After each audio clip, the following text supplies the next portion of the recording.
Olá pessoal, meu nome é Thiago Sampaio, sou crítico de cinema do blog e do Instagram Cinema Sinergia e estou aqui fazendo a minha primeira experiência no YouTube. Vamos ver até onde vai essa aventura. E para começar, eu resolvi falar sobre o filme Destacamento Blood, dirigido pelo Spike Lee, que está disponível na Netflix.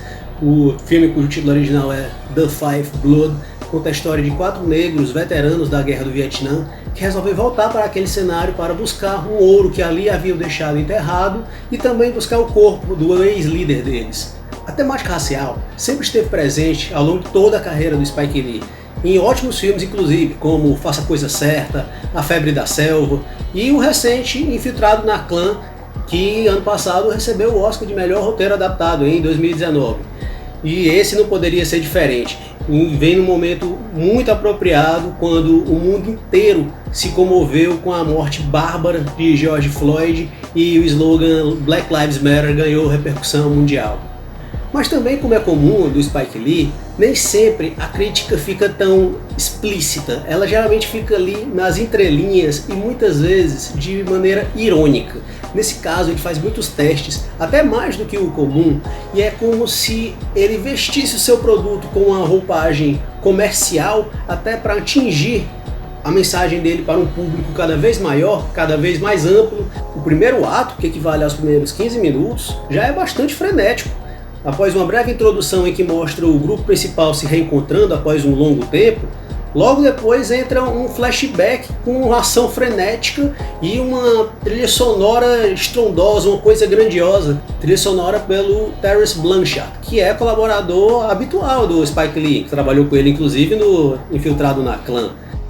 E falando em ação, a ação é bastante presente nesse longa, que ele não é curto, ele tem 2 horas e 35 minutos, é bem comprido, mas o ritmo é até constante. A ação aparece com certa frequência, inclusive no terceiro ato, e tem uma violência até meio tarantinesca, com direito a uma explosão em que um certo personagem perde todos os membros, mas continua a falar. Falando nesses flashbacks, é interessante a estética aplicada pelo diretor, em que por breves momentos ele abandona o formato em full screen, filmado em HD, que é a tela cheia, e se transforma num 4x3, aquela tela reduzida, e filmado em 16mm, dando um ar até meio documental. E também é curioso notar que os mesmos atores que estão lá na linha temporal normal do filme, eles vivem os personagens nos flashbacks, sem sequer utilizar estratégia de rejuvenescimento, como foi, por exemplo, utilizado no Irlandês.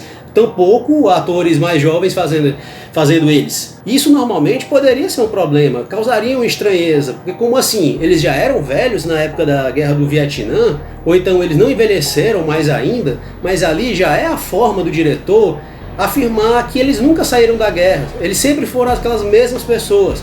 Ou seja, aquelas pessoas que estão no presente, cheias de marcas, cheias de dores, cheias de sequelas, são aquelas que estiveram na guerra. A narrativa em geral, ela é bem leve, inclusive o humor é uma ferramenta constante e com muitas ironias, que é típico do Spike Lee. Inclusive, no momento em que eles estão ali conversando, eles ironizam o fato de personagens como Rambo e o Texas Ranger, vividos pelo Sylvester Stallone e o Chuck Norris, serem ídolos da cultura pop, mas não, os negros que foram para a guerra não são lembrados.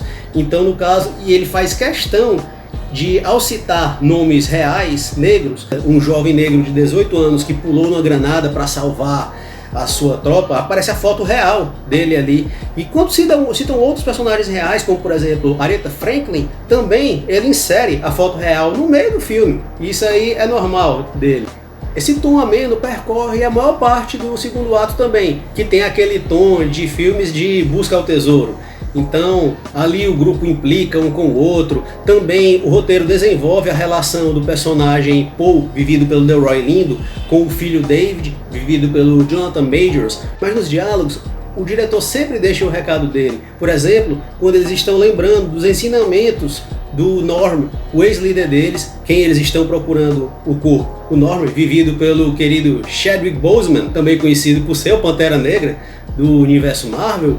Ele passou muito dos valores da cultura negra para aquele grupo, ensinava eles a não aceitarem a imposição dos valores anticomunistas do governo, e inclusive nesses diálogos eles conversam e criam atritos sobre o que vai ser feito com o ouro. Afinal, eles já foram tão transformados ao longo do tempo que alguns estão lá por interesses comerciais mesmo. Eles querem enriquecer, querem pegar o ouro para poder ter uma aposentadoria tranquila. Quando, na verdade, o Norman ensinava para eles e teve a iniciativa de enterrar aquele ouro para ser usado em prol da causa negra, para iniciativas que impulsionem a causa negra. Então fica esse questionamento. Será que eles vão pegar esse dinheiro e botar para frente para causas nobres? Então aí já cria-se um conflito entre eles.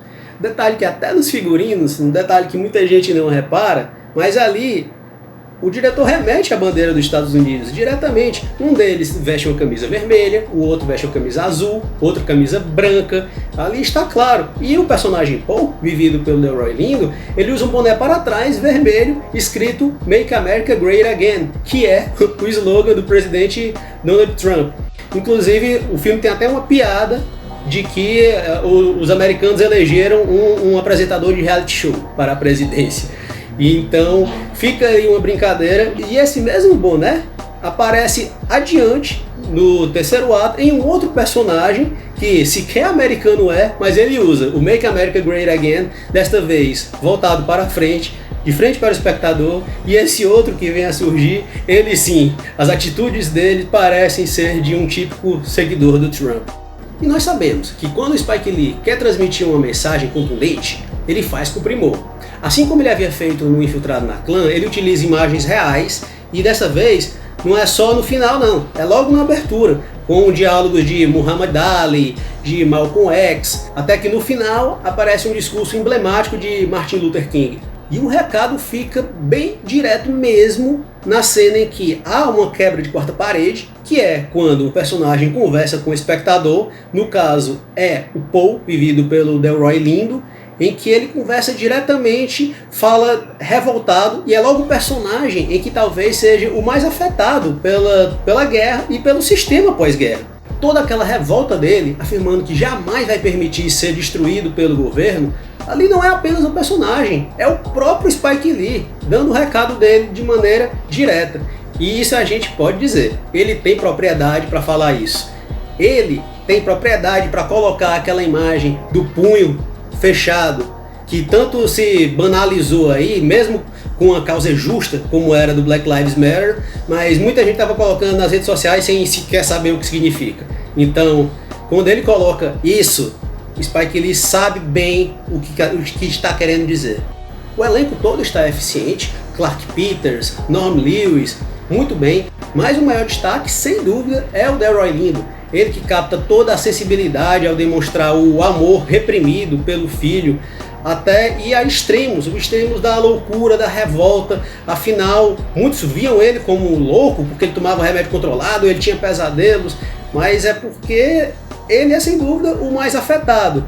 Então, o veterano ator capta com maestria essas várias nuances do personagem. É muito provável que ele chegue com força nas premiações do ano que vem. Por conta da pandemia, o Oscar de 2021 vai acontecer em abril, então o Destacamento Blood deve brigar por algumas indicações, e o Delroy Lindo, sem dúvida, vem forte, seja como ator principal ou como ator coadjuvante. Vai depender também da concorrência, vai depender de uma série de fatores e como a equipe de produção vai tentar encaixar ele, mas sem dúvida ele tem boas chances. Destacamento Blood é mais um ótimo produto do diretor Spike Lee e tem muitos ingredientes para agradar o grande público, mas a sua real intenção é bem mais profunda do que parece, e eu diria que necessária para os dias atuais. A nota 8,5. Então é isso, pessoal. Se você gostou, dá o like, e eu espero estar fazendo mais vídeos em breve. Valeu!